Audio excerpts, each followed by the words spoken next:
Hello friends, तो कैसे हैं आप सभी। तो आज मैं एक ऐसी कहानी लेके आया हूँ जो भावनात्मक और प्रेरणादायक सौतेली माँ की कहानी है।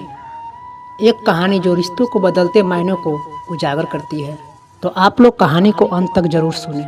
तो चलिए कहानी शुरू करते हैं। गांव के एक छोटे से घर में नीलम अपनी 10 साल की बेटी पायल के साथ रहती थी।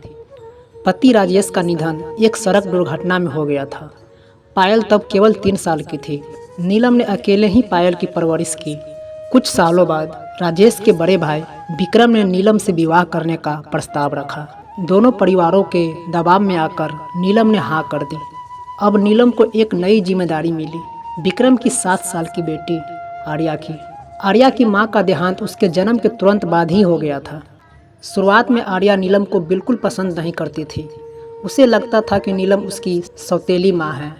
जब नीलम उसे प्यार से पुकारती तो वह मुंह मोड़ लेती। नीलम दुखी हो जाती, मगर उसने हार नहीं मानी। नीलम ने दोनों बच्चियों को एक जैसा प्यार देना शुरू किया। खाना, कपड़े, पढ़ाई और कहानियाँ सब कुछ बराबर। एक बार स्कूल में एक नाटक हुआ जिसमें पायल और आर्या दोनों को भाग लेना था। आर्या घबरा रही थी, लेकिन नीलम ने रात भर उसके साथ रिहर्सल की। नाटक वाले दिन जब आर्या ने मंच पर सबका दिल जीत लिया तो वह दौड़कर नीलम के गले लग गई और बोली कि माँ, मैंने कर लिया।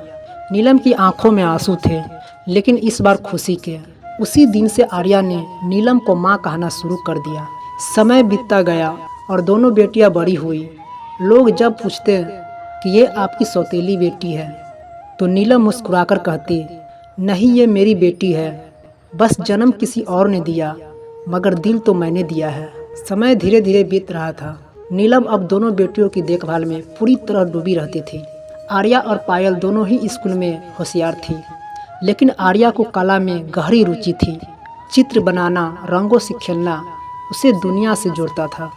एक दिन स्कूल से लौटते वक्त आर्या की तबीयत अचानक बिगड़ गई। बेहोशी की हालत में उसे शहर के अस्पताल में भर्ती कराया गया। डॉक्टर ने जांच के बाद बताया कि आर्या को ऑटोइम्यून डिसऑर्डर है, जिसमें शरीर की प्रतिरक्षा प्रणाली खुद शरीर पर हमला करती है। इलाज लंबा और महंगा था। नीलम के पास इतने पैसे नहीं थे।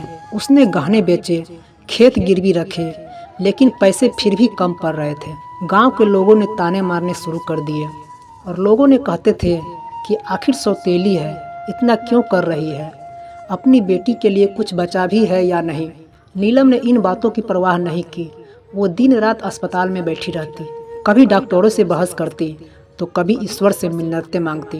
पायल ने अपनी माँ को रोते हुए देखा तो एक दिन नीलम से बोली, माँ, आर्या मेरी बहन है, हम मिलकर उसे ठीक करेंगे। नीलम की आंखों में फिर से आंसू थे, इस बार बेटी की साहस पर। कुछ हफ्तों बाद आर्या की हालत थोड़ी बेहतर हुई, लेकिन अब उसे चलने फिरने में दिक्कत थी। वो पहले जैसी नहीं थी, उसे व्हील चेयर की ज़रूरत थी। आर्या ने एक दिन कहा कि माँ, अब मैं बोझ हूँ। नीलम ने उसका चेहरा पकड़कर कहा, तू मेरा गर्व है आर्या, बोझ नहीं। माँ का प्यार शर्तों पर नहीं चलता। नीलम ने फिर गांव के स्कूल में एक आर्ट क्लास शुरू किया, जहां आर्या को बच्चों को चित्रकला सिखाने का मौका मिला। धीरे धीरे आर्या फिर मुस्कुराने लगी और उसके बनाए चित्रों की प्रदर्शनी शहर में लगी और उसकी पहचान बनने लगी। आज भी लोग कहते हैं कि वो नीलम सिर्फ सौतेली माँ नहीं थी, वो तो खुद माँ का असली मतलब थी। आर्या अब पूरी तरह से ठीक हो चुकी थी, लेकिन उसका हौसला जिंदा था। नीलम ने उसके लिए घर में ही एक छोटी सी आर्ट गैलरी बना दी। गांव के बच्चे हर शाम वहां आकर कला सीखते और आर्या उनकी टीचर बन गई।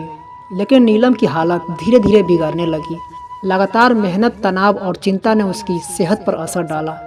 एक दिन वह बेहोश होकर गिर पड़ी। जब डॉक्टरों ने रिपोर्ट देखी तो बताया गया कि नीलम को दिल की गंभीर बीमारी है। अब ऑपरेशन ही एकमात्र रास्ता था और उसके लिए बड़ी रकम की ज़रूरत थी। इस बार आर्या ने ठान लिया, अब माँ के लिए कुछ करना होगा।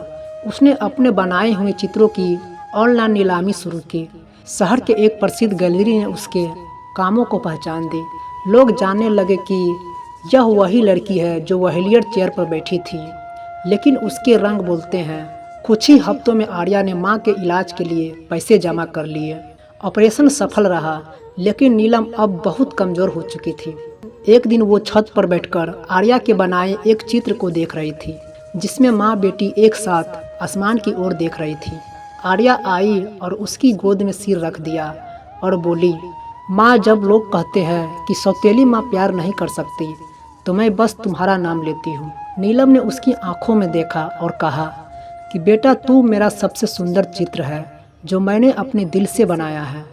उनके पास बहुत कुछ नहीं था, न धन न बड़ी हवेली, मगर एक ऐसा रिश्ता था जिसे कोई परिभाषा नहीं बांध सकती। तो दोस्तों, कहानी यहीं ख़त्म होती है, लेकिन रिश्तों की सच्चाई बोलती है कि सच्चा रिश्ता खून से नहीं दिल से बनता है।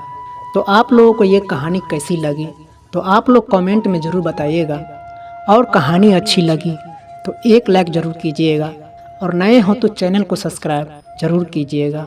तो फिर मिलते हैं एक नेक्स्ट स्टोरी के साथ। तब तक के लिए आप सभी को, हमारा स्टोरी सुनने के लिए आप सभी को दिल से बहुत बहुत धन्यवाद।